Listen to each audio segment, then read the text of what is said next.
I brought flowers and Paris flight tickets to the office to surprise my husband for Valentine's Day. But the whole company was celebrating his engagement to the female CEO. My husband kissed her, then held up a diamond ring as the crowd cheered. I turned around and walked away. I instantly canceled the trip, froze all joint accounts, and withdrew my 83% share from the company, worth $558 million. 30 minutes later, my phone showed 152 missed calls. Then my doorbell rang. I did not open the door right away. I stood in the hallway of our house in Westport, Connecticut, with my coat still on, my purse hanging from my shoulder, and the dead Valentine flowers lying on the kitchen island behind me. The roses had been wrapped in thick cream paper with a red satin ribbon, the kind of overdone romantic arrangement Jake always said he loved because it made him feel old school. I had bought them that morning from a little flower shop near the train station, along with a card I had written by hand, because after 14 years of marriage I still believed love deserved effort. The Paris tickets had been tucked inside that card. First class, Friday evening departure. 4 nights at a small hotel near Saint-Germain, the same neighborhood where Jake and I had spent our honeymoon before his suits became custom, before his name appeared in business magazines, before people stood up a little straighter when he entered a room. That morning, I had imagined his face when he saw them. By noon, I had seen his face while kissing another woman. The doorbell rang again. Longer this time. Then came Jake's voice, muffled through the heavy front door. "Emma, please, open the door." I looked down at my phone. Another call came in from him, lighting up the screen with the photo I had never changed. Jake in a navy sweater, smiling at me from the deck of our first house, before the gray at his temples, before the expensive watch, before ambition hardened into entitlement. I let it ring. "Emma, I know you're in there," he said, his voice cracking. "Please, just talk to me." Talk. It was strange how small that word sounded after what I had just witnessed. At 11:42 that morning, I had walked into the lobby of Harlow Reed Technologies with a bouquet in one hand and a slim black envelope in the other. The building was all glass and sunlight, polished concrete floors, living green walls, and a reception desk that looked more like a boutique hotel than a corporate headquarters. I had not visited often in the past few years, partly because I preferred my privacy, and partly because Jake had slowly trained everyone to think of the company as his world, not ours. Still, I expected someone to recognize me. Maybe not the new receptionist, a young woman with perfect eyeliner and a headset, but surely someone from operations, someone from finance, someone who had been there long enough to remember when the company was just 12 people in a rented office above a dental clinic in Stamford. Instead, the receptionist barely glanced up. "Are you here for the celebration?" she asked brightly. I smiled, thinking Jake had arranged some Valentine's office event for the staff. He was good at those things. The visible gestures, the champagne, the speeches, the staged generosity. "I suppose I am," I said. She pointed toward the atrium. "They're just getting started." I heard the applause before I saw the crowd. There must have been 200 employees gathered under the skylight, clustered around a small platform decorated with white roses and gold balloons. Someone had brought in a violinist. Someone else was recording on a phone. The company's logo glowed behind the stage, and beneath it stood Amanda Blake, the new CEO Jake had hired 18 months earlier. I had met her once at a charity dinner. She was brilliant, polished, and younger than me by nearly a decade, with a sharp blonde bob and the kind of calm confidence that made people confuse beauty with competence, even though she had both. Jake stood beside her. He was smiling in that public way of his, wide and practiced, one hand resting at his jacket button, as if he had been born under a spotlight. Then he dropped to one knee. The room erupted. For 1 second, my mind refused to translate what my eyes were seeing. I thought perhaps it was a skit, a company joke, some ridiculous morale-building stunt. But then Amanda covered her mouth with both hands, tears filling her eyes, and Jake opened a velvet box. The diamond caught the light. The same cut I had once told him I loved. People cheered as Amanda nodded. Jake slid the ring onto her finger. Then he stood, cupped her face, and kissed her. Not a nervous kiss, not a mistake, not something confused or accidental.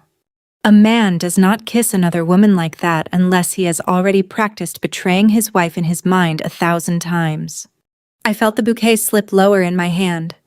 A woman near me whispered, "Can you believe it? They're perfect together." Perfect. That was the word that finally made Jake turn. His eyes found mine across the atrium, and for half a second, all the noise in the room seemed to fold into itself. His smile vanished. His face drained. He knew I had seen everything. And still he did not come to me. He did not say my name. He did not step off that platform.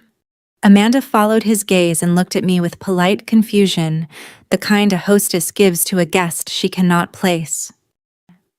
"I'm sorry," she mouthed, almost kindly. "Do we know each other?" That was when I understood. Jake had not just cheated. He had erased me. I turned around before my dignity could bleed out in front of strangers. No one stopped me as I walked back through the lobby. The receptionist smiled again, still clueless, still cheerful, and said, "Have a great Valentine's Day." I made it to the parking garage before my hands started shaking. I sat in my car with the flowers on the passenger seat and the Paris envelope in my lap, and I listened to the faint echo of applause still trapped in my ears. I could have screamed. I could have stormed back in. I could have thrown those roses at his face in front of the whole company and given everyone the spectacle they were already halfway enjoying. But rage, when it becomes clean enough, gets quiet. I opened my phone. First I canceled Paris. Then I called the bank and froze every joint account that required mutual review under our marital asset agreement. Then I called our attorney, Martin Keller, who had been my father's lawyer before he became mine. "Emma?" he said, alarmed by my tone. "What happened?" "My husband just got engaged," I said, "to his CEO." There was a silence so complete I could hear him breathing. Then Martin said, "I'm on my way to the office." "No," I said, "start with the holding company." Another silence. "Are you sure?" I looked through the windshield at the elevator doors, half expecting Jake to burst through them, breathless and apologetic. He never came. "Yes," I said, "withdraw the full position." "Emma, that will trigger a capital event." "I know." "It will freeze their credit line." "I know." "It may collapse the pending acquisition." "Martin." He stopped talking. I pressed my thumb against the Paris envelope until the edge cut into my skin. "Do it." By the time I drove home, the first call came in. Then the second. Then 15. Then 50. By the time I reached the house, Jake had called 152 times. Now he was standing on our porch, ringing the bell like a man trying to wake the dead. "Emma," he said again, "please, I can explain." I walked to the door slowly and looked through the side window. He was still wearing the same suit. His tie was crooked now, his hair disheveled, his face shiny with sweat despite the February cold. Behind him, in the driveway, his black company car sat at an angle, as if he had abandoned it before it fully stopped. For the first time all day, Jake looked like a man who understood that consequences could move faster than excuses. I opened the door, only halfway. His eyes dropped to my face, then to my coat, then past me toward the kitchen, where the flowers sat like evidence. "Emma," he whispered, "it wasn't what it looked like." I stared at him, and for one terrible, almost funny moment, I realized that even now, he thought the betrayal was the problem. He had no idea the empire was already burning behind him. "Then tell me," I said calmly, "what exactly did it look like?" He opened his mouth. Nothing came out. Behind him, his phone began ringing again. Not mine. His. He looked down at the screen, and whatever name appeared there made his face collapse. I knew before he said it. The board had found out. Jake looked down at his phone, and the color left his face so quickly it was almost satisfying to watch. Not satisfying in the loud, cruel way people imagine revenge should feel, but in a quieter way. The way a locked door feels satisfying after years of someone walking through it without knocking. He silenced the call without answering. "Emma," he said, stepping closer, "we need to talk inside." "No," I said. His eyes flicked toward the street. Our neighbors' houses sat behind bare maple trees, their porch lights glowing against the gray Valentine's evening. Westport was a town where people pretended not to notice things while noticing everything, and Jake knew that better than anyone. He had spent years cultivating the image of a generous husband, a visionary founder, a man who remembered birthdays and sent Christmas baskets to people he barely liked. Being seen begging on my porch did not fit the brand. "Please," he said, lowering his voice, "I made a mistake."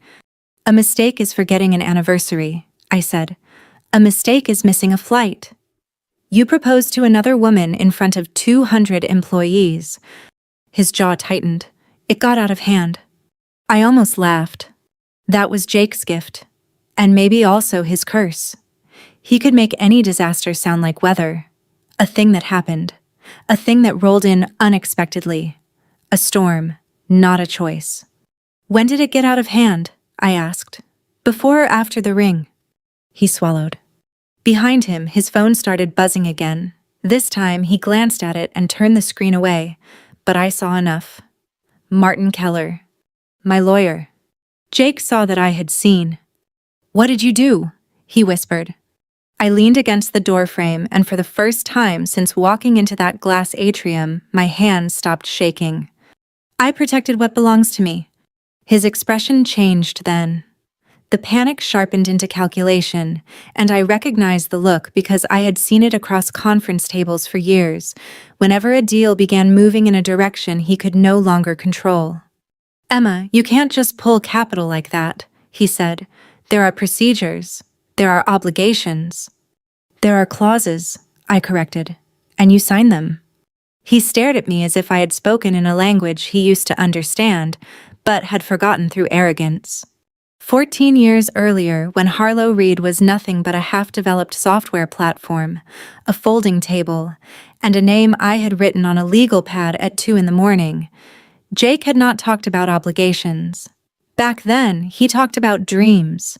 He talked about building something that made hospital systems safer, that helped doctors track critical patient data faster, that kept small clinics from drowning in outdated software.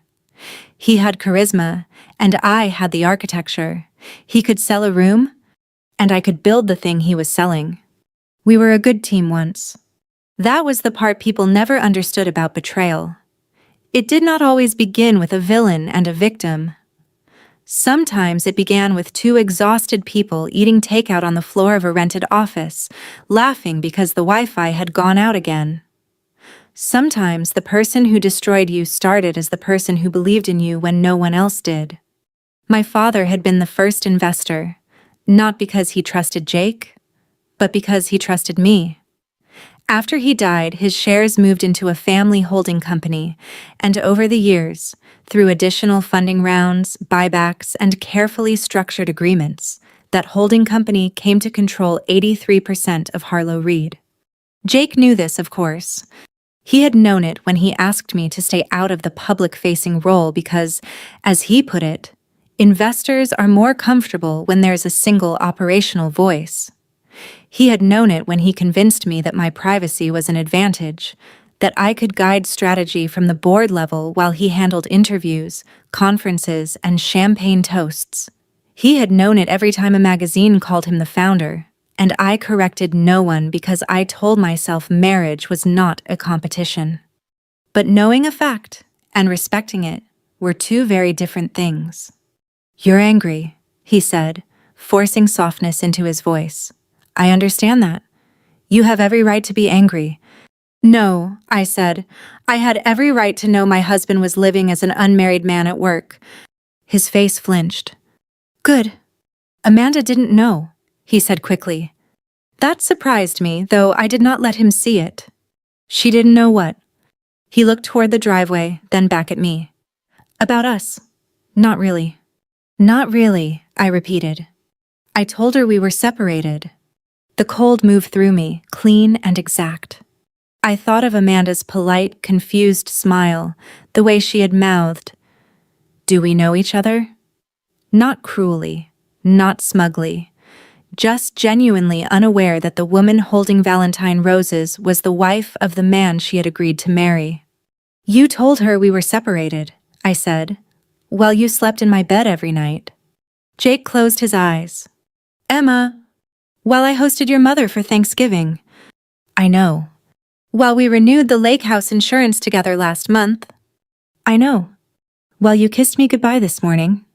His eyes opened then, and for a moment I saw the man from the old days, the one who hated disappointing me, but he disappeared almost instantly beneath fear. "The board is overreacting," he said. "This can be managed." There it was. Not repaired. Managed. I stepped back from the doorway and picked up the black envelope from the console table. I had brought it from the car without thinking, and now I held it between two fingers. "These were for Paris," I said. His eyes dropped to the envelope.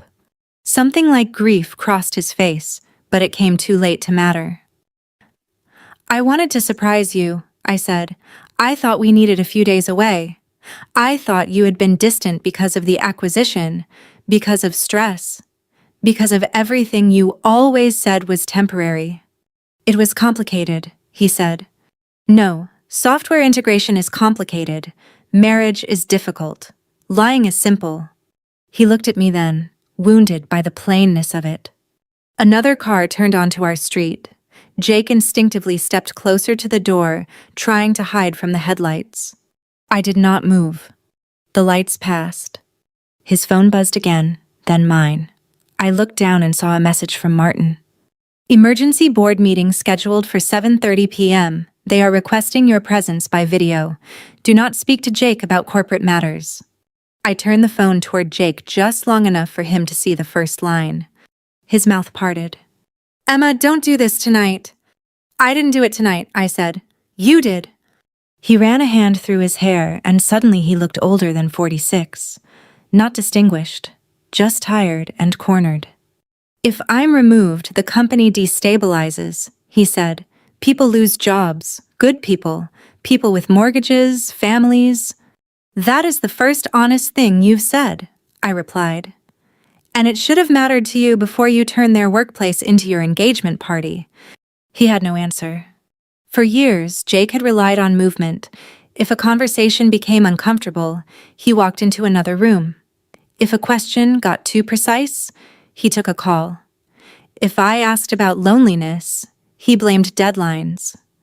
But now he was standing on a porch with nowhere to go, and the life he had carefully divided into separate rooms had finally become one house. "Does Amanda know now?" I asked. His silence answered. I nodded. "Then go explain it to her." "Emma, please." I began closing the door. He reached out, not touching me, but close enough that I saw the tremor in his hand. "Are you divorcing me?" I paused. The word should have felt dramatic. Instead, it felt administrative, like naming a document that had already been drafted by years of small humiliations I had chosen not to count. "Yes," I said. His face crumpled, but only for a second. Then fear took over again. "And the company?"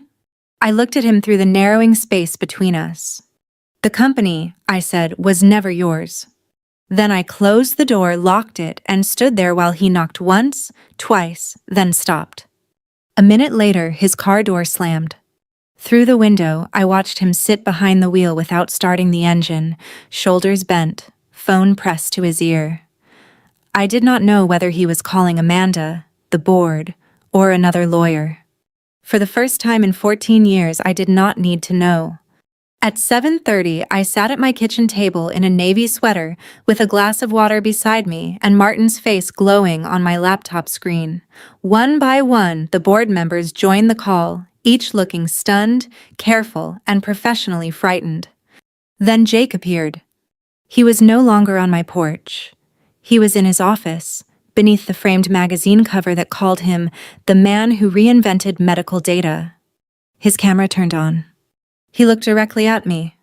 And every person in that meeting finally understood that the woman they had treated like a footnote was the only reason they still had a company to save. The board meeting began without the usual small talk. No one asked about anyone's weekend. No one commented on the weather. Even the company's general counsel, who had a habit of opening difficult meetings with an awkward joke, simply cleared his throat and called the meeting to order. Jake sat alone in the executive conference room, the skyline of Manhattan glowing behind him through the floor-to-ceiling windows. His tie was gone. The top button of his shirt was undone. For a man who had spent years mastering every public appearance, he suddenly looked remarkably ordinary. Martin sat beside me at my kitchen table. "Emma," he said quietly before anyone else spoke, "answer only what you're asked." I nodded. The chairman of the board adjusted his glasses. "We've received notice," he began carefully, "that Carter Family Holdings has withdrawn its equity commitment and suspended all discretionary capital support, effective immediately." No one looked at Jake. Everyone looked at me. "Mrs. Carter," the chairman continued, "can you confirm the notice is authentic?" "Yes." "And that Carter Family Holdings remains the beneficial owner of 83% of Harlow Reed Technologies?" "Yes." The silence that followed seemed to stretch forever. Several directors had known the ownership structure on paper, but ownership documents and reality were different things. For years, Jake had become the face of the company. Employees quoted him. Investors photographed him. Reporters called him the founder.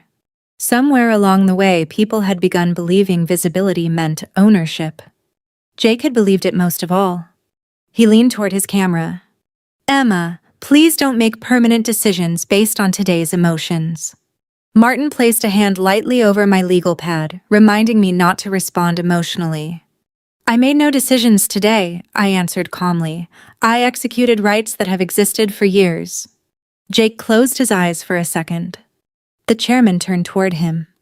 "Jake, is there anything you need to disclose before we continue?" A long pause. Finally, Jake spoke. "My personal situation has become complicated."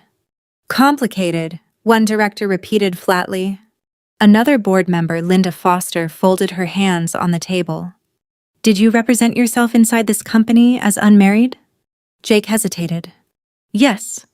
"Were you, in fact, married?" "Yes." "Were members of executive leadership aware of your marriage?" "No." The room became painfully quiet. No one cared that Jake had been unfaithful. They cared that the CEO had concealed material personal facts while conducting a highly public relationship with another executive inside the company. Corporate governance had just become a legal issue. The general counsel spoke next. "Given these disclosures, I recommend placing Mr. Carter on immediate administrative leave pending an independent investigation." Jake looked directly into the camera. "You can't be serious." The chairman sighed. "I wish we weren't." By 8:30 that evening, the news had not reached the media. But inside Harlow Reed, everyone knew. Corporate rumors traveled faster than any press release. Someone noticed Jake leaving the executive floor carrying a cardboard box. Someone else noticed Amanda's office door staying closed. Security quietly deactivated Jake's executive access card. The photographs spread through private employee group chats within minutes. No one posted anything publicly. Not yet. The next morning, I woke after barely 3 hours of sleep. For the first time in years. Jake wasn't beside me. The silence felt unfamiliar. Not lonely. Just unfamiliar. I made coffee, fed our aging golden retriever Murphy, and stood by the kitchen window watching children wait for the school bus. Life outside continued exactly as it always had. That realization grounded me. My world had shattered. Everyone else's had not. At 9:15, Martin arrived carrying 2 thick folders. "The banks have responded." I invited him inside. "They've suspended the acquisition financing," he said. "I expected that." They're asking whether Carter Family Holdings intends to remain invested after restructuring. I looked at the folders without opening them. What did you tell them? The truth. He smiled slightly. I told them the owner still believes in the company. That surprised me. He noticed. You never wanted to destroy Harlow Reed. No. You wanted to stop one man from pretending he owned it. Exactly. People always imagined revenge as burning everything down. Sometimes revenge meant refusing to let someone keep stealing credit for what you built. Around noon, my phone buzzed. Amanda Blake. I stared at her name for several seconds before answering. Hello? Her voice sounded nothing like it had during board meetings. It was quieter, almost fragile. I know I probably have no right to call you. No, I answered honestly, you probably don't. She accepted that. I didn't know. I believe you. She exhaled sharply, as though she'd been holding her breath all morning. He told me he'd been separated for almost 2 years. I know. He said the divorce paperwork was delayed because of business assets. I know. He showed me an apartment lease. That made me pause. What apartment? Silence. Then Amanda answered. He rented an apartment downtown. I stared at the wall. Jake had rented another apartment. Not to live in. To support a lie. Every late meeting. Every overnight strategy session. Every business trip that ended too late to drive home. There had always been somewhere else. Not because he needed another life. Because he needed evidence of one. I feel sick, Amanda whispered. You should. I never would have. I know. Her voice cracked. I'm so sorry. For the first time since Valentine's Day, I heard genuine remorse from someone connected to this disaster. I believe you're sorry, I said. But sorry doesn't undo what happened. No. She paused. Will you ever forgive me? I looked out the window again. I don't know you well enough to forgive you. She didn't argue. Instead, she quietly said, That's fair. Late that afternoon, Martin called again. We found something. His tone immediately caught my attention. What? Old authorization records. I drove to his office. He spread dozens of documents across the conference table. Expense approvals. Equity transfer forms. Investment authorizations. At first glance, they looked ordinary. Then Martin pointed towards several signatures. They're yours. I frowned. No. They're excellent copies. My stomach tightened. I never sign these. I know. He slid another document beside them. My authentic signature. The difference became obvious. Tiny. Almost invisible.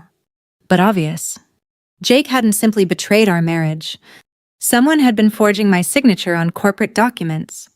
For years. Martin folded his hands.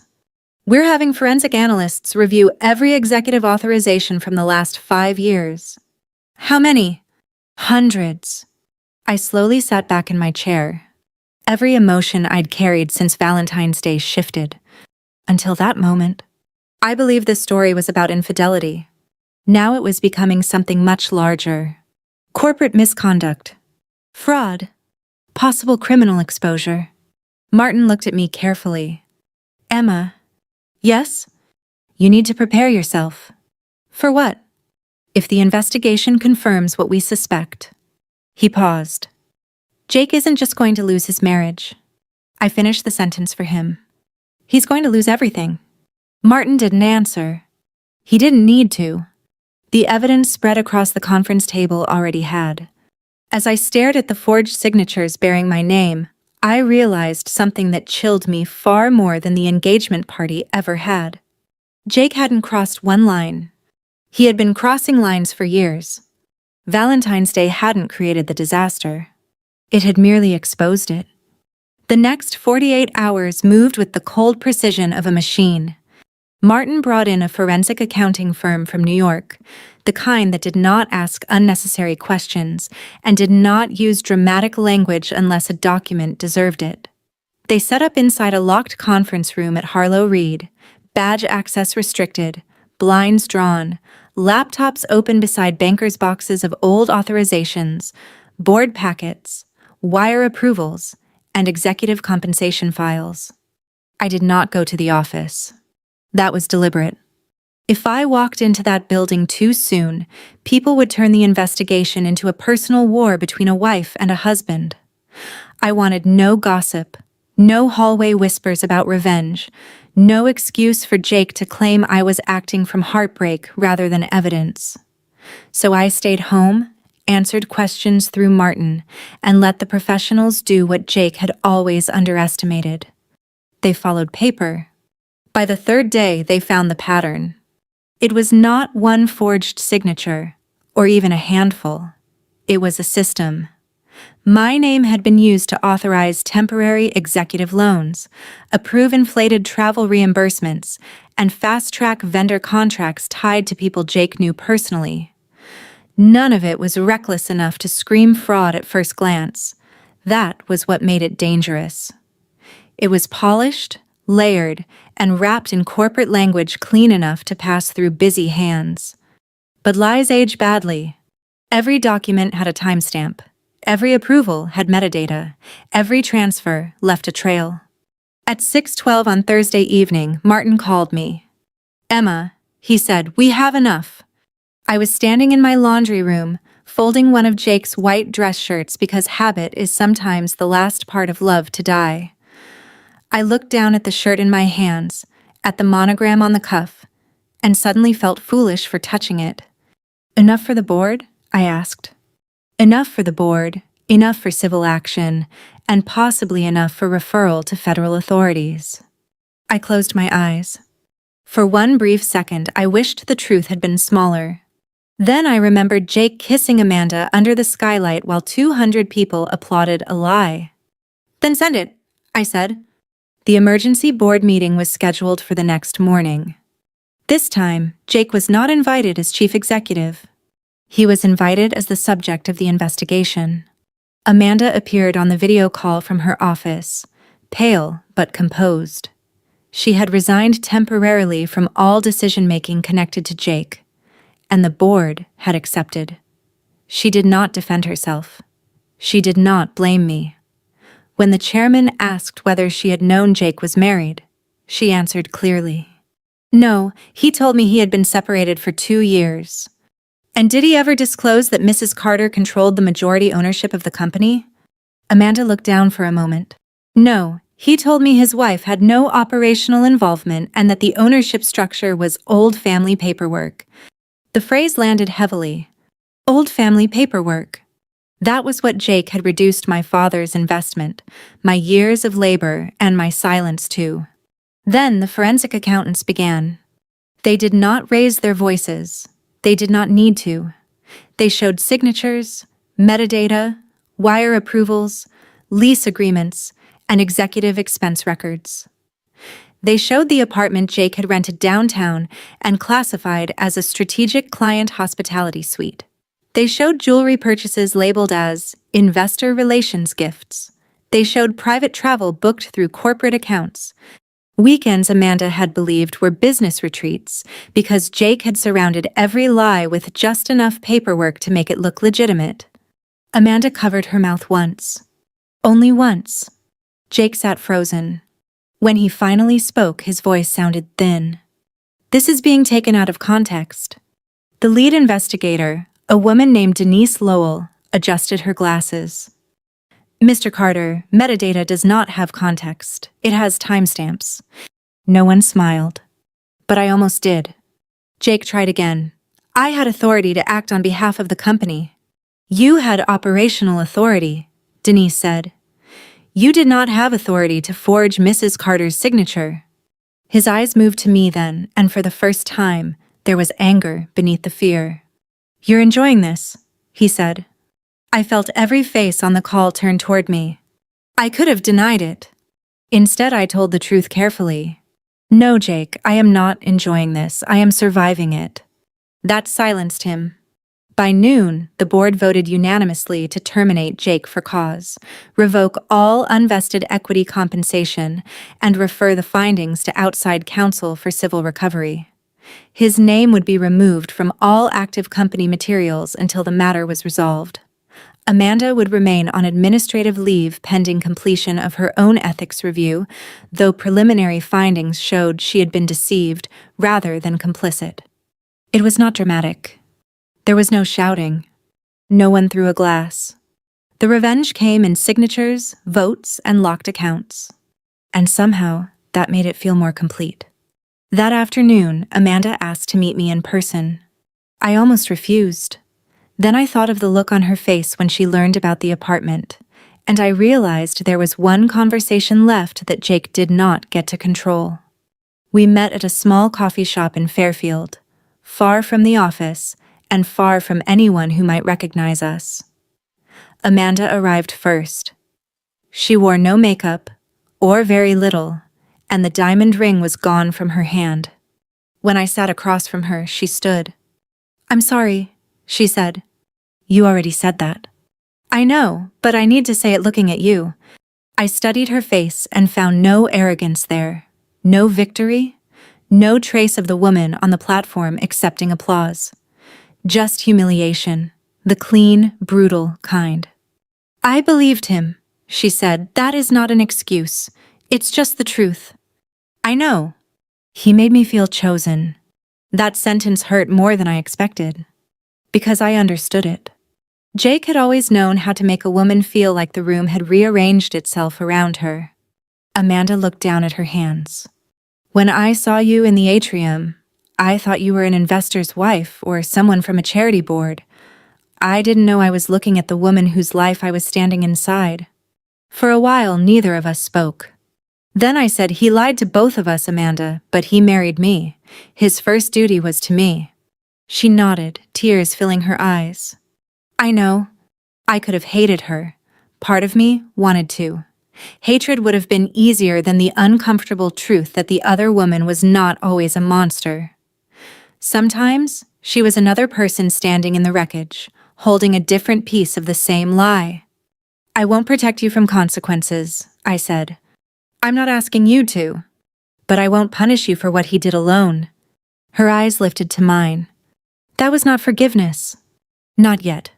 But it was justice. 3 nights later, Jake came back to the house. This time, he did not ring over and over. He knocked once, then waited. Through the window, I saw a man who looked nothing like the husband I had brought flowers to on Valentine's Day. His coat was wrinkled. His face was unshaven. The confidence had drained out of him, and without it, he seemed smaller, almost unfamiliar. I opened the door but left the chain in place. He looked at the chain, then at me. "I deserve that," he said. "Yes," I replied. He swallowed. "I lost the company." "No," I said. "You lost the illusion that it was yours." His eyes filled, but I did not soften. Not because I wanted him to suffer, but because I had spent too many years softening every hard truth until he could step around it. "I'm not here to ask you to stop the investigation," he said. "Good. I'm not here to ask you to take me back." "Good." He nodded slowly, as if each word cost him something. "I came to say I'm sorry." The old Emma would have reached for the door. The old Emma would have mistaken regret for repair. But the woman standing there now had watched too much burn to confuse smoke with warmth. "Are you sorry because you hurt me?" I asked, "or because your life fell apart?" Jake looked down. For a long time, he said nothing. Then, very quietly, he answered, "I don't know anymore." And that was the first honest thing he had said since Valentine's Day. Jake stood on the porch for another moment, waiting for me to say something that would make the future less frightening. I didn't. The silence between us no longer belonged to resentment. It belonged to truth. Finally, he nodded. "I understand." I wasn't sure he did. But for the first time in a very long time, understanding was no longer my responsibility. I closed the door gently, not angrily, and watched through the sidelight as he walked back to his car. He didn't look back. His shoulders were slumped, his hands buried in his coat pockets, moving like a man who had spent years climbing toward a summit only to realize he had been carrying the wrong map. Murphy wandered into the foyer and rested his head against my leg. I scratched behind his ears and whispered, "I think we're going to be okay." For the first time since Valentine's Day, I believed it. The divorce took months. Real divorces usually do. There were financial disclosures, property evaluations, depositions, and more paperwork than either of us thought possible. Because of the prenuptial agreement and the ownership structure that had existed long before our marriage, the legal process was surprisingly straightforward. Emotionally, however, nothing about it felt simple. Jake never contested my ownership of Harlow Reed. He couldn't. The documents had existed for years, and the investigation had removed any illusion that the company belonged to anyone else. The civil claims related to the forged signatures continued through separate counsel. Those matters were resolved through negotiated settlements, restitution, and permanent restrictions on Jake serving as an officer of any company governed by the agreements involved. It was a painful outcome for him, but it was also the consequence of choices made repeatedly over time, not of a single terrible afternoon. Justice, I learned, rarely arrives all at once. It arrives in carefully numbered pages. Amanda completed her ethics review. The independent investigators found no evidence that she had participated in the forged documents or benefited from the financial misconduct. Her greatest mistake had been believing the man she loved. The board reinstated her as CEO 6 weeks later. Before accepting, she called me. "I won't take the position," she said, "if you think I shouldn't." I appreciated the question more than she probably realized. "You earned the job," I replied. "But because of everything,"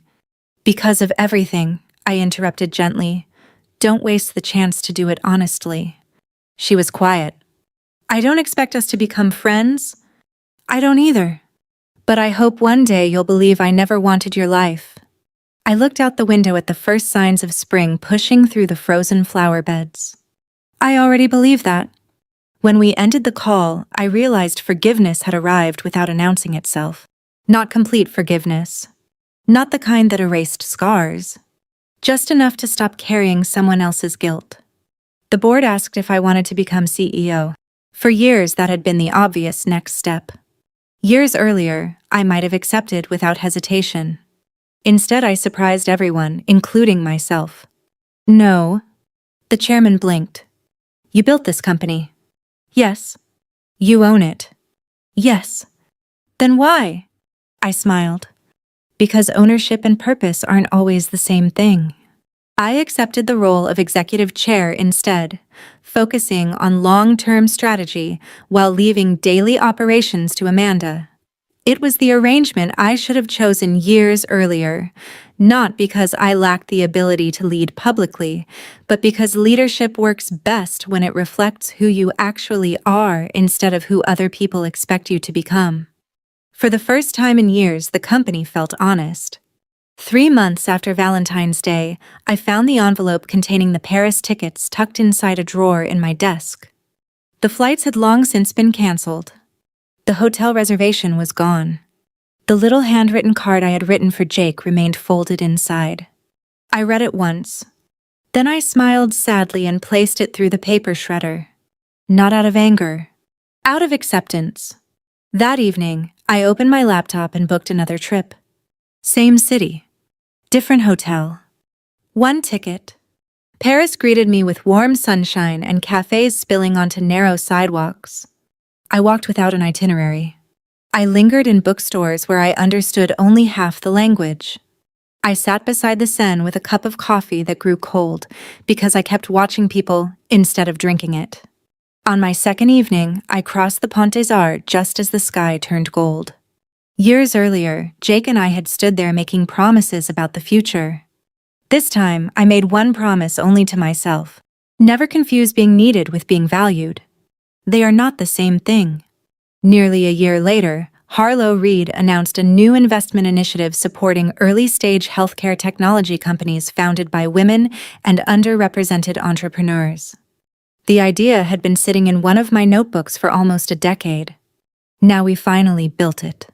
At the launch event, Amanda introduced the program. She thanked the board. She thanked our employees. Then, unexpectedly, she thanked me. Some people build companies, she said. Others build cultures where the truth eventually matters more than appearances. We are here because Emma Carter refused to sacrifice either. The applause that followed sounded very different from the applause I had heard on Valentine's Day. That applause celebrated illusion. This one honored integrity. The difference mattered. A few weeks later, I received a handwritten letter. Not an email. Not a text. A letter. It was from Jake. He wrote that he had taken a management position at a small regional software company in Vermont. It wasn't glamorous. No magazine interviews. No keynote speeches. No corner office. He wrote that every morning he unlocked the office himself, made coffee for the staff, and left every evening knowing exactly what his title meant. Employee. He apologized again. Not for losing the company. Not for losing his reputation. For spending years believing success entitled him to ignore the promises he had made to the people who loved him most. At the bottom of the page, he wrote one final sentence. I hope one day I become someone worthy of the forgiveness I asked for. I folded the letter and placed it in a box with old photographs, not because I wanted to relive the past, but because pretending it never happened would teach me nothing. Some chapters deserve to stay closed. They do not deserve to be erased. People sometimes ask whether revenge brought me peace. The honest answer is no. Revenge gave me justice. Peace came later. Peace arrived the day I stopped measuring my future by someone else's betrayal. Jake lost his marriage because he chose deception over honesty. He lost his career because he chose ambition over integrity. He lost the company because he forgot that borrowed power is never the same as earned trust. As for me, I didn't win because he lost. I won because I finally remembered that my worth had never depended on whether someone else recognized it. Sometimes the strongest revenge isn't destroying the person who hurt you. It's refusing to let their choices destroy the person you were always meant to become. If this story resonated with you, I'd love to hear your thoughts. What would you have done if you had been in Emma's place? Would you have made the same choices or taken a different path? Share your perspective in the comments. And if you enjoy thoughtful stories about betrayal, justice, resilience, and second chances, please consider subscribing and joining us.